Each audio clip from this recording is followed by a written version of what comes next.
Profits. If you have not followed his Triple H Horse Racing podcast, you're missing out. It's one of the best podcasts in the country.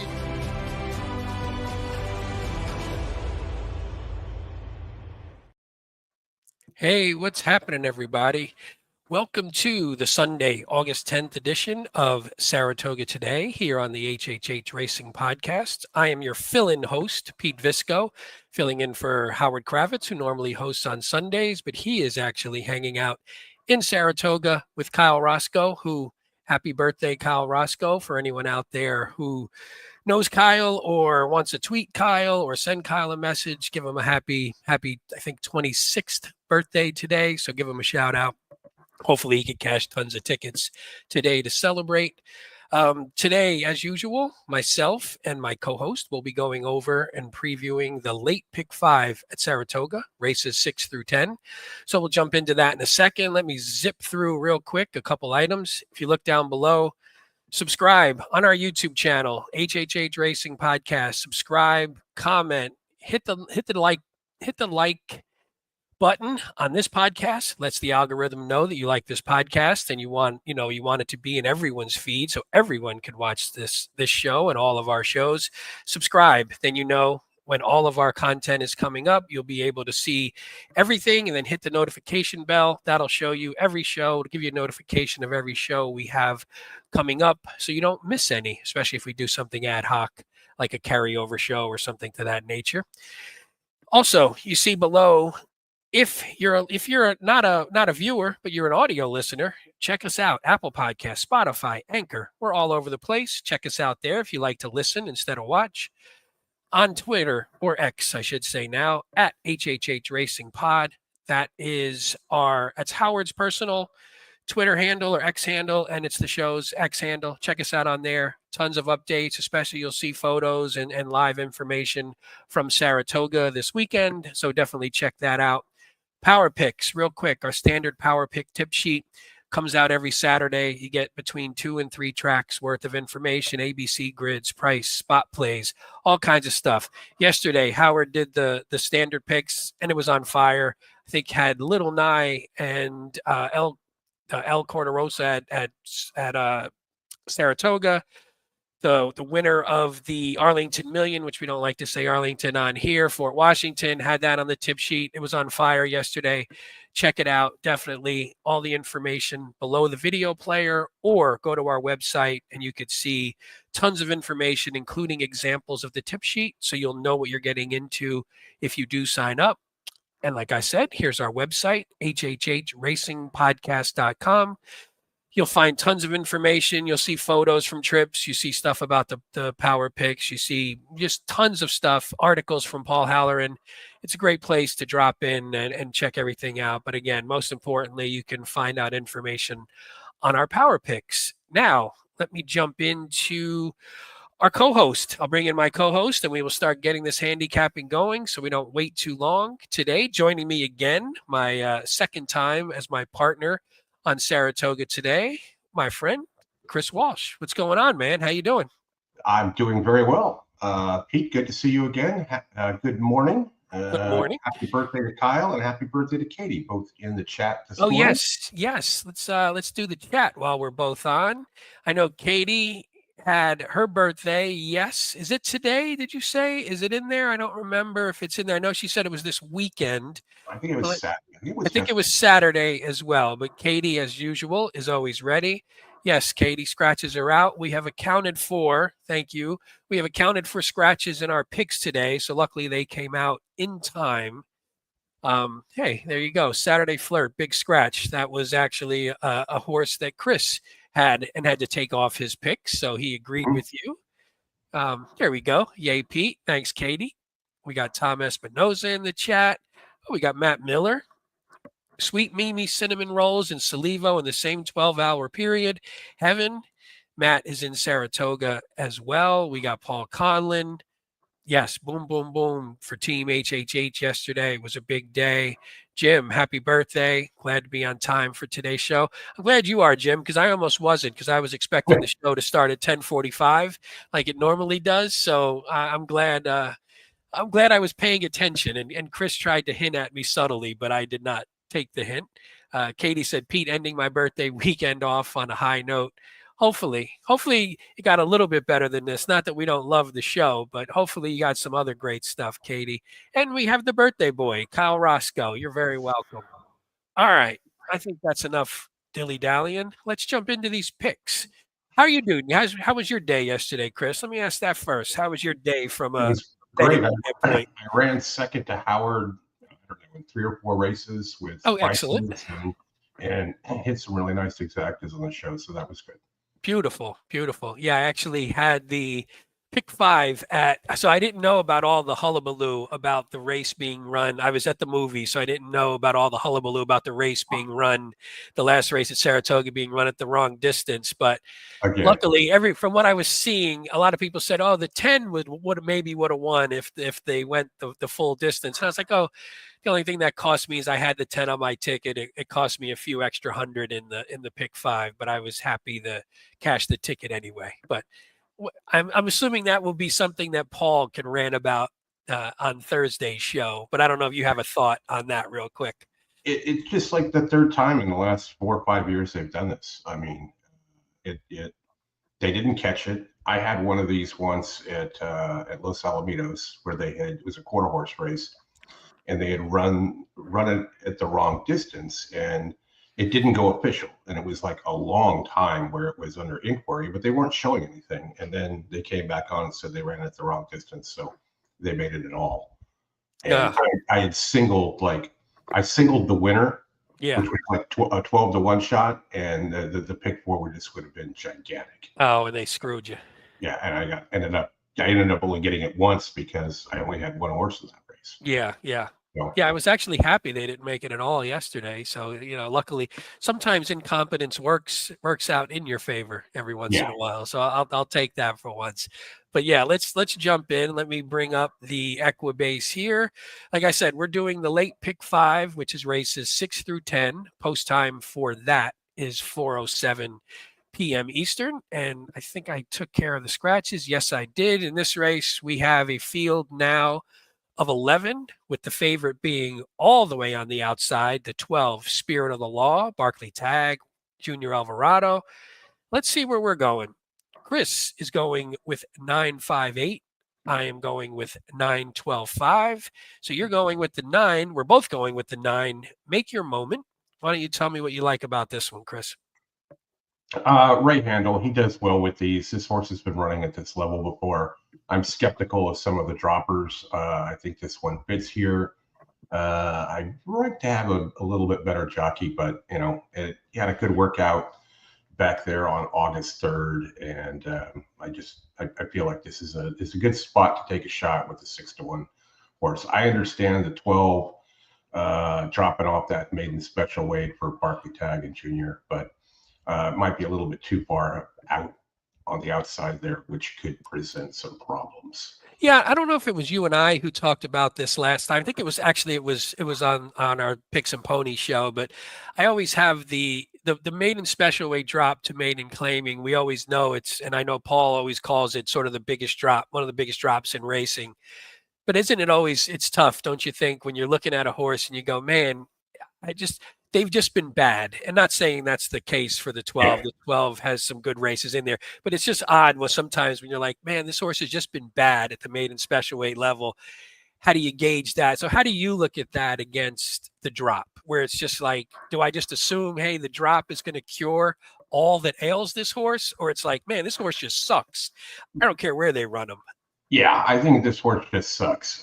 Getting out of the New York circuit here and maybe going back down to Gulfstream or somewhere else where they ran it before, which was crazy because they were running it on synthetic at that time. And now they're going back to grass. Didn't really run too well on dirt. I just don't think they know what to do with it here, and figuring that the drop's going to cure it, or they're just trying to get it sold for $50K. And I guess that's part of the issue. Yeah, I think I included it in my top 3 more from the standpoint of I didn't like the field that much, and I think this could be just a one where the drop does help because I just don't like much in the rest of the field. So we did talk about the 9. I like the 9 as well. The Iron Max in the last. So it's been at this level 3 times and has run second twice. And obviously NYRA has been pretty cold at the meet. Ray's been cold. Ray Handel's been cold at the meet. So it's one of those. But I think this one at least seems to be improving. He's got back-to-back lifetime buyer tops, lifetime time form tops, which I both like. And which I'll look at here real quick. If you bring up the time form, there is some pace in here, but at least this one looks to potentially clear. And I think that's what I don't know if that's what you were looking for from a pace standpoint. Would you like to see this one just sort of get on the lead and try and take them all the way? Yeah, that's what I'm kind of figuring here. And when we talk about droppers, if I'm going to take a dropper, which I am, going 9.58 here, but when you look at the eight's only run 2 times, dropping from 80 down to 50. Michelle Nevin, Kendrick's been hot. You can't knock the price there at 21 morning line. Yeah, and that's another one too, where does this horse just stink? It's hard to know. You don't know. Terminal Velocity did come back, I think, yesterday. Ran second yesterday, if I'm remembering correctly. Yeah, and allowance 95 ran second. That was actually that last race to close out the pick 5, the one that was run at the wrong distance. Yeah. This is one that I was sort of talking about, and I guess it's getting blinkers too. I don't know apologize if you mentioned the blinkers, but this is one that just doesn't break at all in the first 2 starts. So I'm wondering if maybe the blinkers will be enough. And I apologize at the beginning. I think I forgot to say this is a maiden 50 going a mile and a 16th on the turf. I think I failed to say that at the beginning, but this is one where maybe there's a decent closing kick in there somewhere, but needs to be a little bit more involved in between the drop and the blinkers on. At 20-1, I think that's a good flyer in a race like this because the field just isn't all that great. So I'm with you on that one. I also had the 5 Arches Assault, which again is another one of those droppers, was in that Terminal Velocity race as well. This is another one where it picks up Pratt. So I'm figuring, okay, we're going from Cancel, Silvera, now we get Pratt. You're getting the drop as well. Charlton Baker has been fine. And now we have second time Lasix, and the Terminal, like I said, came out of a race that actually at least the winner came back and did something. But again, these aren't horses where I'm looking at going, any of these are a lock. This feels spready. No. So in the pick 5, does this feel spready to you? Oh yeah, it feels like maybe I just play the pick 4 because I don't want to monkey with the race. Well, I guess though, I mean, like Troop, if you're a Tom Espinoza Troop, and his handicappers are always looking for angles, except for the horse just sucks angle. Yeah, that is very true. It's funny though, because like you wouldn't want to miss out on the pick 5 if that 8 horse comes through. Mm-hmm. So I guess that's the thing that makes it a little tough. So maybe you play a little something skinny just in case that 8 wins for you, because you'll really be pissed if you hit the pick 4 and you don't have the 8 there. Well, I could play the pick 4 and just single the 8. Yeah, that's what I was saying. You can go super skinny just to make sure you don't miss out on a potential bomb. But that's always the tough thing. If you're kicking off a leg and you're like, shit, I could use 6 horses in this race. Mm-hmm. That means you have to go pretty skinny. The other one I just want to shout out, and I didn't put it on my picks, is the 3 Ragazzo d'Oro. This one, for some reason, I thought is another one that has been at this level a couple of times now. Yeah. Didn't run very well last time, but maybe could be, if the pace heats up, maybe is better, sort of taking back a bit. Maybe it was a little closer last time. It wasn't that close, but was a little closer, and maybe is just sort of a one runner. And again, maybe it might be harder on the win end, but potentially to hit the board at a solid price. That was one, and I always go for anytime there's a little Italian spin, we like to throw that in on this show. So anybody else you want to shout out in this one, or you want to move on to the next one? Not really. I'm play them all. Let's play them all. That's the way we want to look at this one. All right, we'll move on to the 7th here. The 7th, we have claiming 17.5 in purse 38,000. We're going 6.5 furlongs on the dirt. Filly and mares 3 and up who have not won 3 races. We have a couple of scratches, so now we are down to 9 horses, with the favorite being the 3 My Two Sophias, nice Jersey bred for us Jersey folks, for Sacco and Irad. Let's see where we are going in this one. Chris is going with the favorite, 348. I am going 835. We'll start with you, Chris, again, since you will always start. Tell us why the favorite's going to win this one. The number 3, My Two Sophias. You get Irad here. Ran last out at this level, odds of about 2.5 to 1, just barely missed. Seems to fit, and you're getting. Chris really rode this horse last time, and now you're getting Irad here, and it just feels like a fit at this level. You're going to have to worry about the 8, Linda. This is a typical Linda trick here. Yeah. This is third off for her, ran in the slop last time, didn't run too well. You had Dylan Davis on the last 4 actually. Yeah, where is the? There we go. Okay. Yeah, and he hasn't been running too good this meet at all. But no, he hasn't carried over some of the big we had last year, and then some of the stuff he was doing in Kentucky. I think he just hasn't carried over. But it's funny. I'm glad you said the 8. This is my top choice. This is one of those where divorce papers will be put in if it doesn't run well this time. So I had put this horse on our. Let me take off that little Saratoga Today thing there. This is a horse that I had actually had on our Saratoga tip sheet that I did, whatever it was. When was that? The 17th, a couple weeks ago.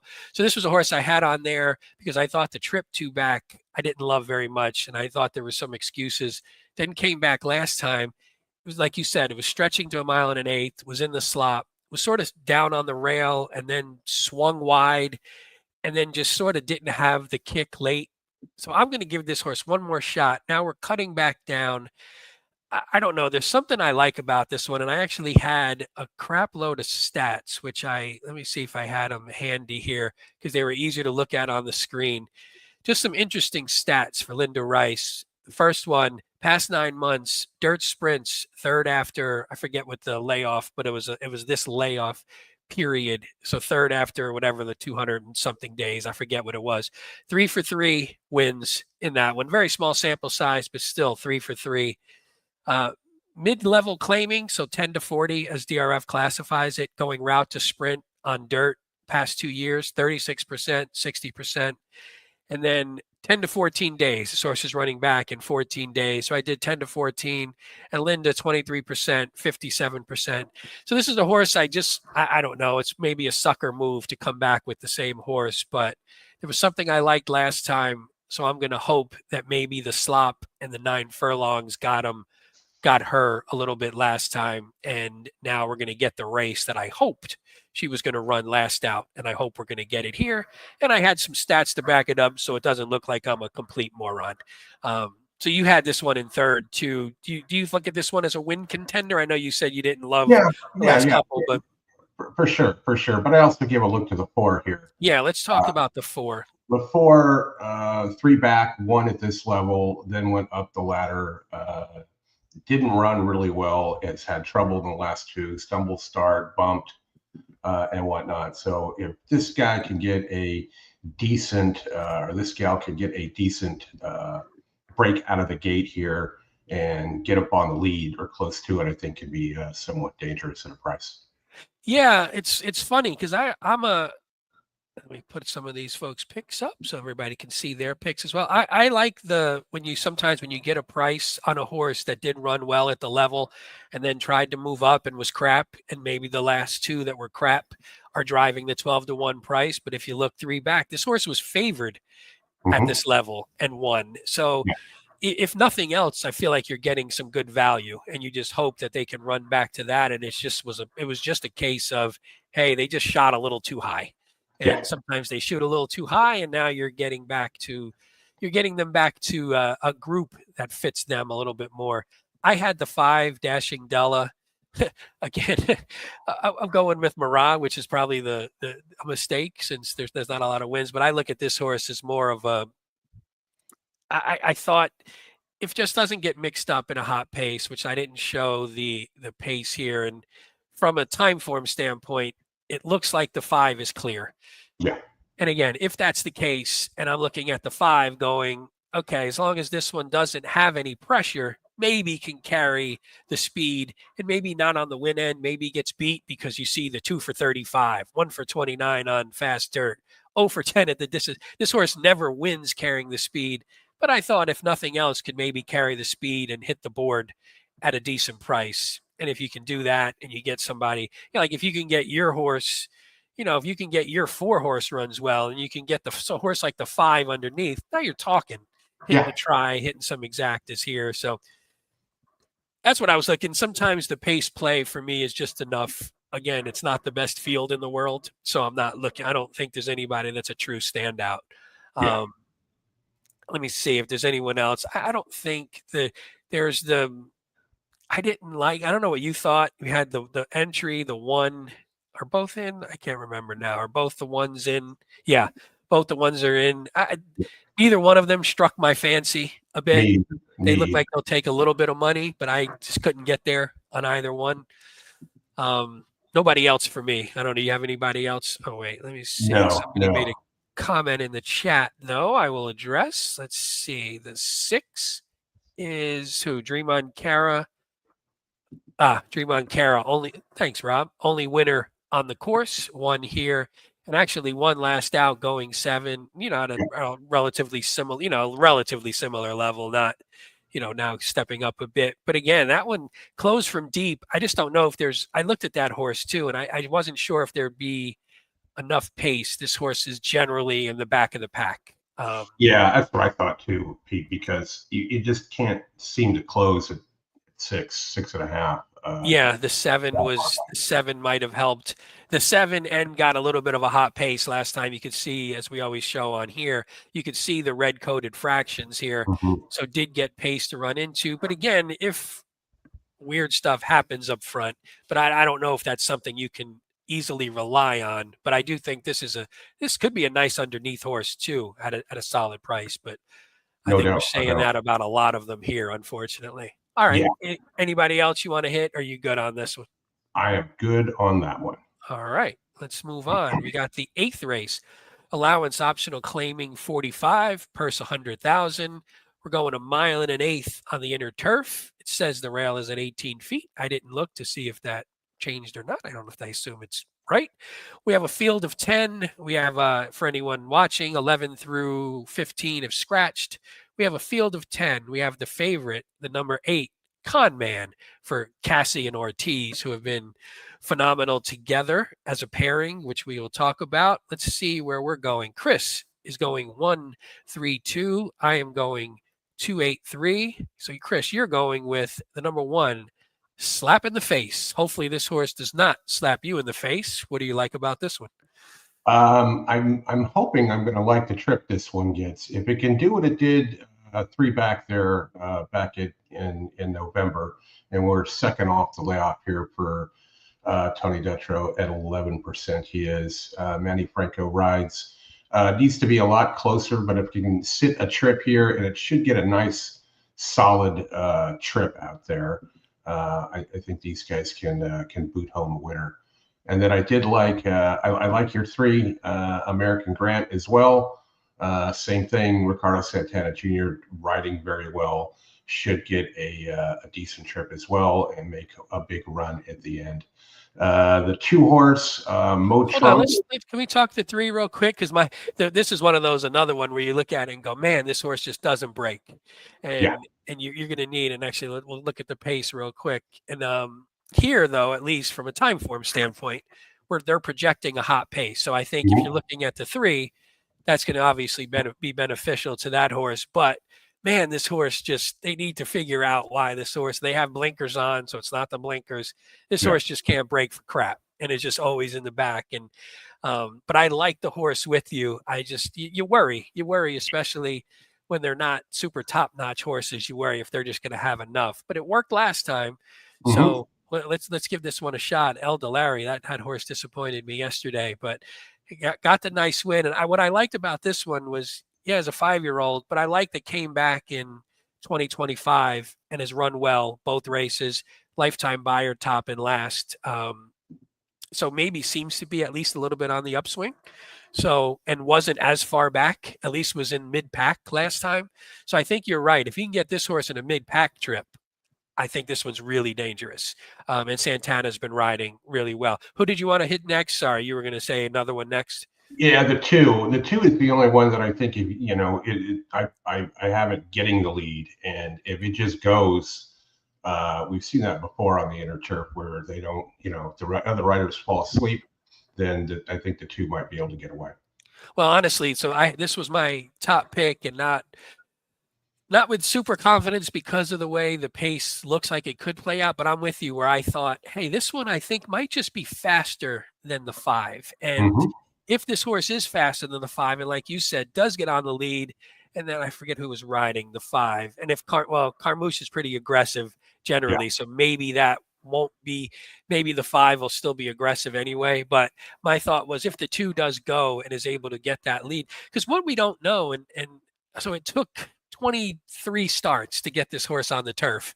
Horse gets on the turf and freaking airs basically, and you know, runs a buyer top, runs a time form top. You're like, where the hell did that come from, and why didn't they know that was supposed to happen at another time? So what if this horse is just good and better on the turf? And if so, running that race back, I think puts right in the mix. Now, again, as long as someone doesn't just press too much like the 5 and sort of just wear this 2 down, because the 2 did get a pretty easy lead last time. It was a good track too. I don't know if that would have had an effect. Was 24-1, but at least this horse isn't like 3-1 now. So you're not going from 24 to the favorite or the second choice. You're still potentially getting a double-digit price, so that doesn't scare me too much. Horse just needs to break. Just break. Yeah, just break and go, and we'll see what we can do from there. Another ice cold jockey, by the way. I seem to be living with the ice cold jockeys today. So either they're all going to turn their fortunes around, or my picks are just going to go to crap for the most part. Who did I have? The 8 I wanted to mention? Oh, Conman is the favorite, so we should at least probably mention. So this horse came back off a pretty lengthy layoff. Was okay. Didn't run great. Didn't do much. But now you're switching to Jose for Cassie, and even if you just look just at basic stats, 2024-25 at Saratoga, this combination is 34% out of 44 starts. So a decent sample size. Dropping down sort of slightly, and I think just has races in the past. So if you look back at, these stake races, they're back in 2023. But even here, there was some speed. So I just thought there was enough races for this one. But as a favorite, 2-1, I don't know if I see this horse as a 2-1 favorite in this field. And obviously, you don't have the horse at all. Do you think it's just a complete toss and you just don't like the horse, or is it the price? It's the price. It wouldn't surprise me if the horse wins. People are going to bet this horse simply because of the connections with Cassie and Otis. So it's a familiar thing that happens.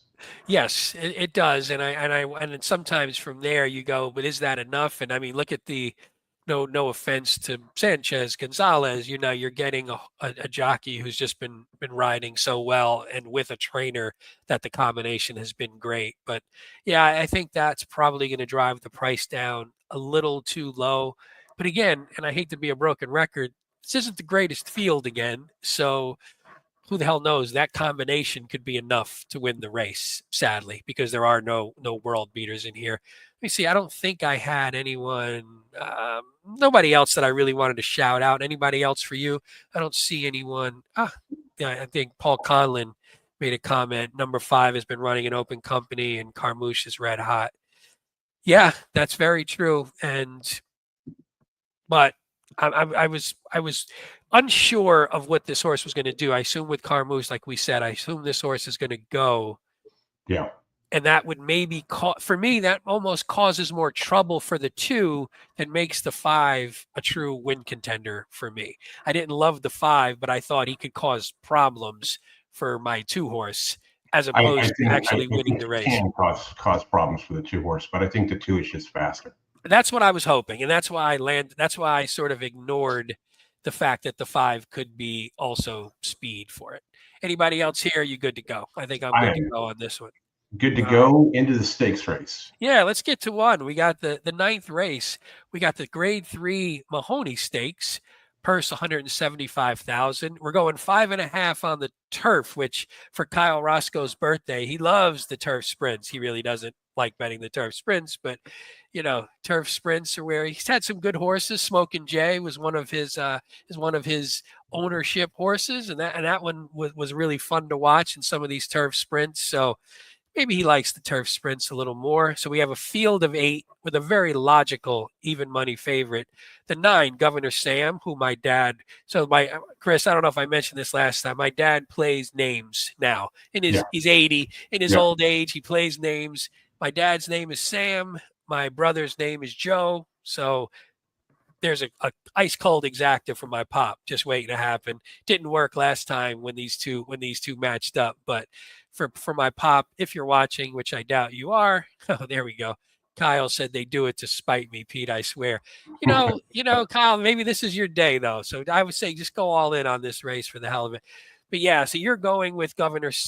Actually, I shouldn't say that. I don't know who you were going with. Yes, Chris is going. I remembered. I thought Chris is going 986 with Governor Sam. I am going to try and probably stupidly beat Governor Sam again, like I did last time. I am going 598. So talk to me about why Governor Sam is going to come back and beat a bunch of these again. I think he's just going to run his race. So you got Weaver, you got Irad. Irad's on the outside of everybody. It's 5.5. He's just going to sit right back and then try and sweep past him as they hit the quarter pole. Yeah, that's the way. I mean, I look at this horse and I go, well, obviously his best race is just better than everybody. Yeah. So if he runs his best race, I assume they're just all running for second at that point. I don't know why I consistently. So I tried to beat the horse last time, and that was a horrible idea. He got the beautiful trip. Irad had him in a perfect spot. Irad sort of fits this horse because this horse is versatile enough, can get on the lead. Let's look at the pace scenario here from a time form standpoint. So from here, you see you're getting the 5, which we're going to talk about because that's my top choice. But again, you see Governor Sam just sort of sitting, second over, third over, something like that, sitting that stalking trip. And you wonder, okay, why wouldn't he just do the same thing he did last time? And I don't even have a negative. I don't even have a reason. The only reason I had was before last race, just from a figure standpoint, more often than not, his figures weren't just above and beyond everyone for a horse that I knew was going to be under even money. So I think that's why I tried to beat him last time. Last time, though, he sort of jumped those figures up. So maybe he's just getting better in his 3-year-old season and he's improving as he goes. And again, if that's the case, I think they're all screwed, even though I am going to try and beat him one more time with Ortley Avenue, the 5. This horse, again, I'm going to sort of go with a pace play. And I'm going to say maybe this horse can get on the lead. It's only his 4th start. So he's too, from a figure standpoint, could just be on the improve, and not just a figure, because that doesn't mean everything, but just from a form standpoint, maybe he's just getting a little better. Governor Sam seems to be improving a bit, but at least we've seen him run enough. This one, maybe there's a little bit more in the tank. So I'm going to just take the shot that this one can get on the lead. I think if he was another horse who could sit off, I wouldn't like him as much because I think he's not going to out-kick Governor Sam closing. But I think if he can get on the lead and maybe get a little bit of distance and kick away earlier, I'm going to take the shot at 10-1. I'm not going to get beat on any of my tickets by Governor Sam, though, any of my horizontals. Yeah, I think the 8's just faster than Ortley Avenue. And that's probably true for sure. And you don't like this horse at all. You don't have this one in. I don't have the other one in there. I think the 8's going to get the lead. The 6 was the other interesting one for me. Hit the gate on the way out last time for Miguel. I think that's who I had in this race last time was the 6. Yeah.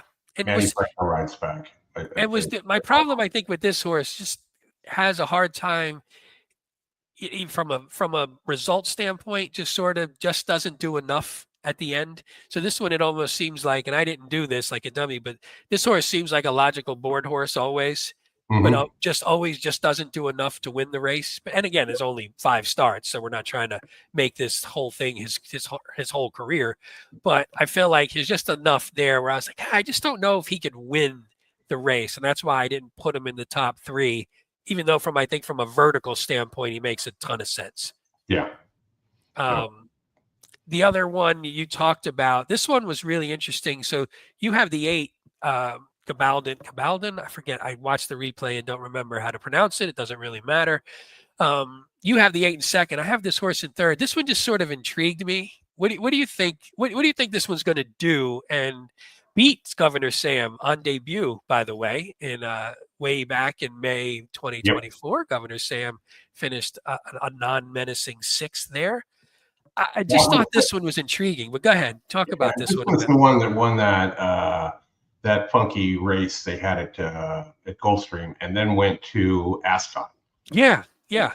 Ran okay at Ascot, was only a length behind, and then came back, and we haven't seen it since March for D'Angelo, and it gets the other Ortiz, and I think they're either going to try and send. And I think this horse is fast enough to get to the lead.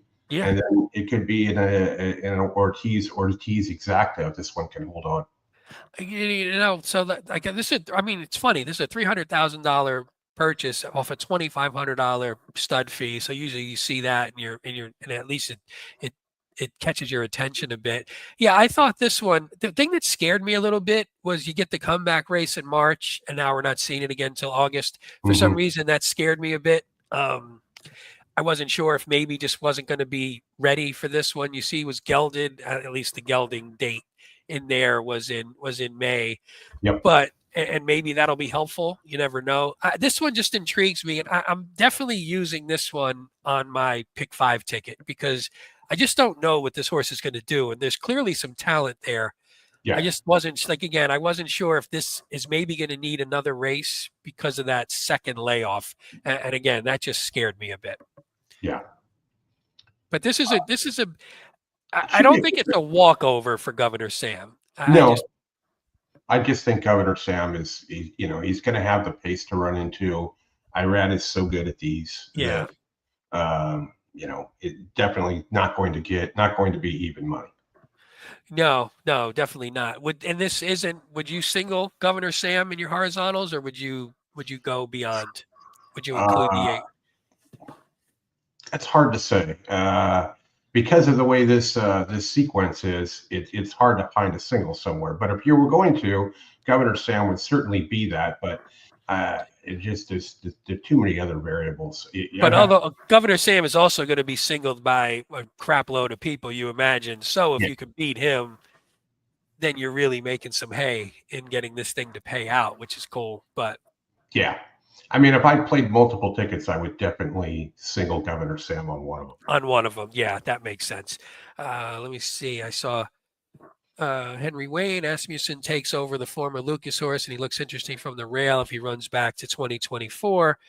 And this has been a sprint. He might steal this race. Yeah, this is another one. I didn't. This was a weird one for me, but if you look back here, this horse showed a ton of speed and was up close in some big time races. And I mean, in the Lecomte ran a really nice third, and then sort of stayed on the dirt trail for. Stayed on the dirt trail for a while, and then tried the turf, and it's looked pretty good. Yeah, this horse is interesting to me. I don't know if you looked at this one at all, but I'm glad that Henry shouted this one out. It really never ran well off Lasix. So, and we're going to be off Lasix again. So all those stakes races, I mean, the Lecomte was the outlier, but yeah, I think it's just going to get trapped down there and have a little bit of trouble. Yeah, look, that's another $900,000 purchase, and they definitely thought there was some stuff going on with this horse. I mean, it was in the hopeful, and like we said, the Lecomte, the Rebel. Yeah, this was a weird one for me. It wouldn't shock me to see this one run well and hit the board again. I don't know about on the win end though for this one. Let's see what Abraham said here. Why are you guys always at a late pick 5 and not the early? Most times those are even harder for me to handicap. I agree with you. Sometimes, Abraham, for some reason, we tend to lean to the late pick 5 generally because that's usually where some of the better races are. It's usually where the stakes race is. So a lot of times on these shows, that's why we lean to the late pick 5. But I agree with you. The early ones are usually a little bit tougher. Maybe you get a couple maiden races in there. So I could see that as that's a valid. Maybe we'll just do another show. We'll do an early pick 5 and a late pick 5 show, Chris. We got nothing better to do with ourselves on a Sunday. All right, let's move on to the final race, and we'll see how we're going to close this one out and hopefully get us paid on some pick 5s. So race 10, allowance purse 110,000. We're going a mile and an eighth here. This is a pretty interesting field, I think. Now we're down to a field of 9. We have a relatively soft favorite, the number 2 Classicist for Pletcher and Ortiz at 3-1. Let's see where we are going to go to close this thing out. Chris is going 162. I am going 267. So Chris, you're going with the 1 Tuscan Gold, which is a horse I do not have in there, but this was another one who was, in the Preakness on the Derby Trail back in 24. Came back, wasn't great in the comeback race, but you think this one's going to bounce back. Getting Pratt for Chad Brown. What do you like about this one? I like the 25% between winners for Chad and Flavian. That's decent, right? Yeah, I like Chad at 24% on the second race coming back, and I think this one's just in a good spot here. And if it can sit real close to the pace. And not be too far back, and then make a run. These 9 furlong races at Saratoga, you can't be a pole back. They just really difficult to close into it. And then the 2 I think is going to get the lead, and that's going to be Iran for Pletcher, and the 1's going to just try and chase him around there. The only other one that I thought that could close for maybe 4 or 5 lengths back was the 6. Panda Gate's an interesting one where I have this horse in second, as do you. I think just on talent, this horse is pretty good. And I worried just that I wasn't sure if are we going to need a race back for this horse, and will we see the best this time out? And the field, this is a decent field. It's not like the field is sort of weak, and it's a weak, and facing, I don't think he's facing competition that he just sort of lays over, which maybe could have happened in the first race coming back from what is that now, about a 10-month layoff, I guess. Oh, by the way, this is an Adelphi horse, who Adelphi is, our folks. We love Adelphi here. They support us greatly. So we're rooting for them, and we're rooting for Panda Gate from that perspective, and good luck to them. And we remember back in the UAE Derby when this horse gave Forever Young a little bit to handle there. Yeah, this was one where I think if the field would have come up just a touch lighter, I would have leaned on this one on top. But that's what threw me a bit. I don't know. What took you maybe not to have this horse on top? Was it that you liked the 1 better, or was it the layoff that sort of scared you a bit here? It was a bit of both. I liked the 1 better, and I was a little leery of the layoff. I think Chad's got better numbers, and I just like that one. But one that I would say the beware horse in this whole field is the 8. Okay. It's the 8. Yes. Go ahead. Yeah. Talk about the 8. All-over horse. They bring in this horse from down south all the way up to Saratoga to make its first U.S. start. There must be some sort of reason there. It's cutting way back from this look at those last 2. Yeah. Grade 1 and grade 3s. But it's been off since January, so just seems to be a weird spot to bring a horse back.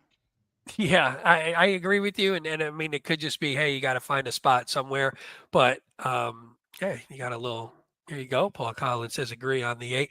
Yeah, this was one I just didn't know what to do with this horse. I looked at it, was like, this horse scares me a bit. Has some really nice races on there. Who the hell knows who's been facing? You don't really know. Like you said, had some group level races down in Uruguay, Brazil. Who the hell? I mean, you're taking a shot in the dark here. But at 15-1, I think that's baked into the price. The uncertainty is baked in. So again, in a race where I think there's good horses, but again, no killers. I mean, I'm not crazily worried about any of these horses. why the hell not? Especially to close out the pick 5. Let me talk real quick about the 2. This is the horse I have on top, Class Assist. I actually had this horse as my on the power picks back on July 13th. So it was a nice winner back then. And this was a horse where you look back, and again, 3 starts only. So there's definitely room for improvement from a figure standpoint, at least from a buyer standpoint. You've seen, I like when you come back from 2 to 3 or 3 to 4, and that first race back, you just sort of get a jump in figures. Maybe it shows that there's been a little improvement. The concern for me, and actually Chillax, not to spoil it, is a horse that I also like today and earlier in the card, and I may have on the power picks. The people who subscribed can take a look at that. But this one got on Lasix. Yeah, it had a soft pace. It was on the lead with a soft pace, and maybe that was enough to do it. But what I like, kicked away late, was on Lasix for the first time, had IRAD. Then now you're getting second with IRAD. You're getting second with Lasix. We're getting second going sort of longer distance, which just based on the breeding, I felt like the longer distance will be a plus for me here. So there was a lot to like for this horse. And I think this one, we don't know, not that everyone else here is, not that some of them, I mean, Tuscan Gold has only run 5 times. So it's not like we know what a lot of these horses are, but I think this one just may have something under the surface that can maybe be like, man, this horse actually is pretty good. And if we can get that nice win here, it wouldn't shock me if this one was in, stakes races down the road. Nothing, I'm not talking like grade 1 level, but if this horse starts running in and being competitive in stakes races down the road, I mean, lost to Prater and Sovereignty, who we've heard of Sovereignty. He's pretty good. Prater, for anyone who knows on the betting and boozing, that's basically our buddy Charlie Freeman's. I think is basically his favorite horse. He still thinks Prater is going to probably win the Classic at some point down the road. That's more of a joke for a Prater lover.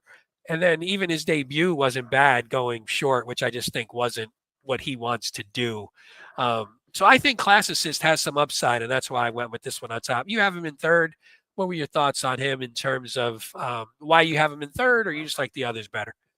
I just think it's very difficult to come back and win right after breaking your maiden. Now, granted, he broke his maiden over this very course, going this distance. So he has, which I liked. Yes, I did like that. That certainly upgrades that. But typically, horses that come back and win right after breaking their maiden, they typically just don't win. But I do agree with Henry that Paul Lobo is a specialist. When I lived in Southern California, he used to train out in Southern California a lot, and some very nice prices with him as well. By the way, you did talk about that for Pletcher with a maiden winner last out in allowance dirt routes. He's 28%, 66% in the money. Again, for me, and people know that I look at the stats a lot on the show, or I talk about the trainer stats a lot on the show. They're usually they're not defining for me in any respect. I don't necessarily make picks based on any of the statistics, but if I'm looking at a horse like in this case, and that is a question, is, man, coming out of maiden special into what looks like a pretty salty field, but at least I know I have a trainer that under these circumstances has done well. And we have a jockey, obviously, who, you can put him under any circumstances and he's going to run well. But I think this is a good race to end it out. We've seen a lot of times in some of these late pick 5s that we do where the last race is just a bunch of crap. And you're just sort of sifting through some crappy maidens that you don't really like very much. This one, at least, this is a pretty competitive field, but I think with some quality horses. I don't know what you think. No, I do. It's a good race to close it out on, and it's a solid for NYRA because you really can't screw up the 9 furlong post position. Hey, it's NYRA. They might find a way. You never, That'd be kind of difficult, but it's a good get out race for sure. I think so, and I think that's what I liked about it. We're ending on sort of a positive note from a race standpoint. All right, that's about it for me. Any parting words for today? Do you like? Will you be definitely playing this sequence? Do you think? I don't know. I'm gonna give it an hour or so to marinate, and then kind of figure things out from there. I may look at Ellis. Ellis has a nice card right today. They have it all stakes pick 5 there today, But yeah, we'll have to see. When the wife gets home, we'll figure out what our plans are and kind of go from there. There you go. I know I have to cut the grass this afternoon, so I'll make all my decisions right after this. I'm definitely going to play this sequence. And since I did the one thing about doing the Saratoga power picks, Chris, is I usually don't always handicap the early races if I'm only looking at the late 5. But because I did the power picks, I looked at the full card today. And again, anyone who got the power picks, they should have got out this morning. So hopefully there's some winners on there. But I looked at the whole card, so then I'm obviously tempted to. Last time I did the power picks, I played the opening, the early, the middle, and the late pick 5 to my detriment. But hopefully today is a little bit better. But that closes us out for today. Again, subscribe. You see on the bottom there. Go to our YouTube channel. If you're watching us now, just hit the subscribe button, hit the like button. Again, that just helps the algorithm tell YouTube that we're a show that you like and that it'll put it in people's feeds. And we really enjoy that. So for myself, Pete Visco, for my co-host, Chris, I always have trouble saying your name together. I seem to screw it up every time. Chris Walsh. We are episode, I don't even know what number episode, but let's just say the Sunday, August 10th episode of Saratoga Today, covering the late pick 5 for everyone out there who will be playing. Again, last thing, happy birthday, Kyle Roscoe. Hope you cash all your tickets today. And for everyone who will be playing this sequence and who joined us today, we hope, as always, crush those bets. Thanks, everyone. Take care. See ya.